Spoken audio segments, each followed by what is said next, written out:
Assalamu alaikum everybody. So Andrew Tate appeared on Piers Morgan again for the third time to play some chess, but also they discussed a lot of Islamic topics, and I believe Andrew had made some mistakes, and in this video I would just like to demonstrate how to answer properly non-Muslim questions about Islam. Let's watch some of the topics where I think Piers got the better of Andrew because Andrew just simply doesn't know how to answer these questions. You've praised the Taliban in the past. Would you do so again tonight? The world is not black and white. All right. The world is gray. It's very difficult to sit and make black and white assumptions about anything, to sit and say that the Taliban are completely and utterly evil and we're completely and utterly good, as you just discussed with the moral high ground. I believe that the Taliban bring law and order. It may not be the law and order we like, but it's a form of law and order, and humans usually gravitate What about towards... their treatment of women? I mean, only... That's a good question. Like the answer was good, but now Piers presses him even further. Only tonight they have banned any women from going to university. Fantastic. Let's get the feminists to go and teach them a lesson. The feminists are so tough, and they stand up and say they can do anything a man can do. Let's arm them up and send them to Afghanistan. I'm sure they'll fix it. No, but it's not. It's a serious matter, isn't it? You can see Andrew is agitated and he doesn't know how to handle the question. And I think it comes from the lack of knowledge, because basically when you come into Islam you have difficulty of separating what is the religion and what's the culture. For example, there's a woman's circumcision still happening in Somalia, which is completely against Islam, but it's still happening in a majority Muslim country. There are things happening like in Saudi Arabia, women couldn't drive, which has nothing to do with Islam. If those people who are non-Muslim throw that out at you, and you don't know that this is not found in Islam, you will have a problem. I would have no issue saying in this scenario that, Taliban shouldn't prevent women from going to schools. I don't know the reasoning behind it. According to Islam, women have a right to education. And according to Islam, we had great scholars of the past, but majority are men. However, one of the biggest scholars of Islam was Aisha, the wife of the Prophet, peace be upon him, and she actually narrated most of the hadiths. And then we had the first university in Morocco founded by Fatima al-Tihri in 857. It was the first kind of educational institution of its kind. So women are not prevented from education. It is, however, not pushed on them because the role of a woman in Islam is different. The purpose of being a wife of a woman, of a girl, is to get married, then have a lot of kids, big families, and be a mother because it's a full-time job. You don't need a career. You don't need to be independent woman, feminist, broken and individualistic and chasing money and dreams, when the man will provide for you in Islam. The man will take care of everything in Islam. And that's the model in Islam. You may dislike it, you may not understand it. It's a model, and it works. And it works. It works better than feminism here. Yeah, so Taliban shouldn't prevent them from attending this, and it's not in Islam. So that's clearly what you should know. And this is not hard to find. The point with these questions is that Andrew's going to be asked this all the time, over and over again. What about Taliban? What about ISIS? So you have to have prepared answers. And if you explain it like this, no issue. But if you say, let the feminists fight, let the feminists fight. What, is this a joke? You're now a Muslim, so it's your obligation to increase the level of knowledge to at least some level. You don't need to be a scholar. It's a serious matter, isn't it? That women don't get the education they deserve. And that's a very serious answer. If women are just as capable as men in terms of combat, like feminists pretend they are, they can go over there and they can deal with it. A lot of women. And he looks from a non-Muslim perspective like he's trying to avoid the answer. And that's because he doesn't know how to respond, because he's not sure if it's in Islam or not. And that comes from the lack of knowledge. Do go to combat. Exactly. So they can go deal with the Taliban. It's nothing to do with me. They can stand up and fight for their own rights. Surely you wouldn't defend the Taliban banning women from university. It's saying it's nothing to do with me, Piers. It's absolutely nothing. It's nothing to do with me. No, like moral questions you have an opinion, and you're a Muslim now. So yeah, it has a lot to do with you. So you should be able to say, well, hold on a second. I don't support women being banned from universities. That's not in Islam. I don't agree with that policy, but overall, on this particular issue that you pointed out, Piers, yeah, I agree with you. This is how you have to be with non-Muslims, so that they see, oh, Islam is not just this barbaric way of life. Like, you can give context to the Taliban takeover and all that, but you have to be able to kind of explain the more sinister things with regards to the rule. What about the Afghan women? It's nothing to do with me on any level. You don't have a view? I have a view. My view is that people naturally gravitate towards law and order, and if you didn't have the Taliban, you'd have different warlords operating in lawlessness, And there would be no way to prevent your store or your market stall getting completely robbed by someone with an AK-47, and people are going to gravitate towards a form of law and order. America left. They left a power vacuum, and the power vacuum is now full. Well, I don't disagree with that. Okay, well, but I do think the banning of women from university in Afghanistan is utterly horrific. And I think the feminists are going to arm themselves. They're going to show us that they can do anything a man can do. They're going to go over there to combat, and they're going to teach Taliban a lesson. Why can't you just say on that, you know what, it's completely wrong? Because it's not my point. I don't understand. Well, it makes me think. It'll make your critics think that you don't think it's wrong. They could ban all men. They could ban all short people. But they're not. They're only banning women. Correct. They could ban all short people. They could ban all people with long hair. And none of it's anything to do with me. So they can do whatever they want. I'm not going to go. Andrew doesn't know how to answer the... Go to war with the Taliban. But you've just literally spent an impassioned first segment comparing the way, for example, Dubai handles law and order to this country. Correct. So you do express views about different laws. Yeah, exactly. He does have a view of, let's say, Dubai runs it correctly, America has problems, London has issues. Why can't you say, oh, in Afghanistan, yeah, they have good, now Taliban is having some law and order, but they're kind of missing the mark here. But we have to also understand there's an agenda coming from Piers of women's liberation is used to justify war and another possible invasion because of the women's rights. So I understand the context. I'm not dumb. I understand that the West is trying to use this women's rights as a justification for further, military expansion in Afghanistan. However, we have to be able to make the bridge and communicate like, hey, on this topic, we don't agree with Taliban. We have a different view on the role of a woman in society, but they are able to go to school. However, most of them will stay home and have kids. Absolutely. Both places. So when I put to you a law that basically bans women from being educated, it's not. Why is it a problem for you to say, you know what, it's wrong? They're both places. I don't get it, to be honest. Like, why is Andrew having a problem? Because he thinks it's in Islam. He believes it. So that's why he doesn't want to say it, because he knows he's going to be scrutinized then. It's wrong. They're both places I've resided in, Dubai and London, so I have personal experience.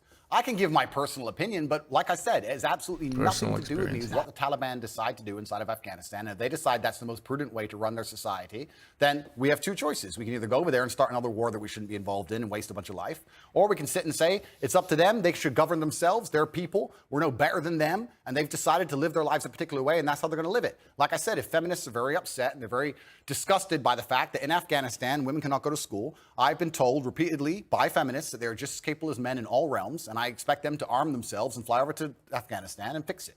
Like a lot of women have done in combat. Good. Congratulations. Go fight. Well, this is the thing that's very interesting, because when you talk about ideas, it's not even just about Afghanistan and feminism. When you talk about ideas, they must all be defended at some point. There has to come down to violence. The world is backed by violence. Nobody wants to talk about this. It doesn't matter what it is. If you have a disagreement between two parties, eventually, if the disagreement continues, it ends up in violence. Feminism is defended by men. Men stand up and defend feminism, not feminists themselves, because they're incapable of violence. And we're in a situation now where you're saying that we should send men to go and fight for feminism. It's just these bits and pieces of education that Andrew needs about Islam that's really would help him level up his answers. Because if he gives this answer and then he provides an explanation, hey, by the way, in Islam, this is not and he explains it, that would clear up so many misconceptions for non-Muslims. I mean, most people don't like Islam because of the misconceptions of women can't do this, they can drive, there's oppression. These are all misconceptions. You have such a big platform. You can provide answers and also justify the Islamic position still, but educate non-Muslims, man, that's a gift. You deleted a video in which you praised ISIS. Why? I don't know which video you're talking about in particular. It might have been a video from a long time ago. But in general, I understand that, like I said, the world is not black and white. The world is gray areas. And Western imperialism as a whole has been causing more problems than it's ever fixed. And it's disgusting. And I don't know the exact video you're referencing. But sometimes when an underdog destroys a Western imperialist, I have a degree of, I wouldn't say satisfaction, but satisfaction. No, but there's certainly a degree of the way ISIS. I don't know the particular. Conducted themselves. I don't know about the particular video we're talking about. ISIS were one of the most deadly terror groups in the world. Absolutely. They committed a series of appalling atrocities. Sure. Killing innocent people left, right, and centre. Yeah. How could you possibly have satisfaction? Well, if it's the video I'm recollecting, if it's the video we're talking about, it's about the fact that I believe ISIS was funded by the West and created by the West in the first place. And it wasn't a degree of satisfaction like, I'm happy ISIS exists. It was a commentary on the world. Well, here's what you said. ISIS are the real Muslims because ISIS do exactly what the book says. Kill everyone who's not a Muslim and chop people's heads off and set them on fire and be raging lunatics. But all the other Muslims go, they're not real Muslims because I read the book and ignore those parts. Well, then you're not an effing Muslim because you're ignoring the effing book. That's an interesting point you've just raised because I am now Islamic. And it's funny because I used to be an atheist. And when you're an atheist, you believe that religion causes more problems than it fixes. And then you come to a realization and you start to learn the truth of yourself and the truth of God. And you realize that religion is actually the cure for most of the problems in the world. And godlessness is the problem in the world. So that is something I will apologize for and admit I was wrong about because I was atheistic. And now as a Muslim, Nice. So he apologized. I mean, that's good because I wouldn't expect an apology from him. As a Muslim, I understand that's absolutely not the case. If that's the particular video you're talking about, then there's... Well, that's really interesting. So you regret saying that? Yeah, because you learn and you grow and you evolve, as I said. At the time, I believed it because I didn't believe in God at the time. It was a very long time ago. It's actually kind of a testament to you, Piers. You managed to find the oldest possible videos of me that have ever existed. But at the time, I was atheistic. Well, no, I was curious because you have recently converted to Islam. Correct. So these questions, I think, are pertinent to your conversion. Absolutely. As to what you actually believe as a practicing Muslim now. Yeah, I believe that Islam is beautiful. I believe it's the last true religion on earth. It's certainly the last respected religion on earth. And I felt differently inside since I've converted. And I think it has the solutions to a lot of the problems we're facing in the world today. That particular video was once again satirical. A lot of people watching this would not have seen it. They would not have seen the joke element of it. It's fine. But it's not funny, though, is it? Well, you know, it's like most of the time, as we discussed in our first interview with me, things are taken out of context, short form, et cetera, et cetera. But all in all, you could say the same things about Christians. If you were to read the Old Testament and say, stick to the Old Testament, you'd kill anyone who works on a Sunday. So it's not applicable to you wouldn't countenance violence. Say again? You don't countenance violence. I absolutely do not countenance violence. When I was talking about violence being the bottom line decider between disagreeing points of view, it's not I'm calling for violence. I'm just making a commentary on how the world genuinely functions. So this is the problem with Andrew on this specific issue. As you know, the Quran is the word of God. And in the Quran, there's a specific verse, kill the disbelievers wherever you find them and blah, blah, blah. Now, how do you reconcile this with saying, oh no, Islam is all peaceful, but then you have this verse and it's in the Quran. You can't kind of get away from it. Andrew, you should just kind of like look into this more. Like everything in Islam has a answer. And so I understand what you said to Piers that, hey, this was said in the context where I was ignorant and an atheist, but then I learned that God exists. Still, how does that answer the concern of people? If the book says to kill the non-believers, well, okay, God exists, but still the book says that, so please explain this, and you haven't. A Muslim with the lack of knowledge meets a non-Muslim and there's not an understanding on some issue, and the non-Muslim will walk away from this discussion as like, oh, this guy is trying to hide the fact that this is what the Quran says, and okay, this religion is barbaric. The way to bridge these things is to have basic knowledge. Basic. The verse that specifically says kill the non-believers and find them and all that, there's a context to it. So what's the context? As you know, Quran was revealed over 23 years. So the verse talks about when Muslims migrated from Mecca to Medina, which was after several years of being persecuted and killed. So this is the context. Muslims are being killed and persecuted by a bigger power in Mecca, by different tribes.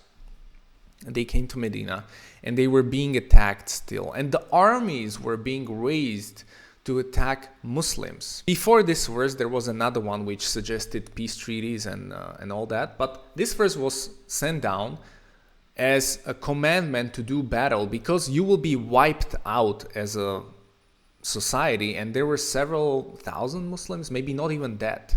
Like, I think it was like few thousand, like 2,000 or 3,000 Muslims. I may be wrong on this, but the point of the religion is to spread across the earth like Islam did. But if you kill all the early Muslims, then there would be no Islam. So at some point there comes a conflict.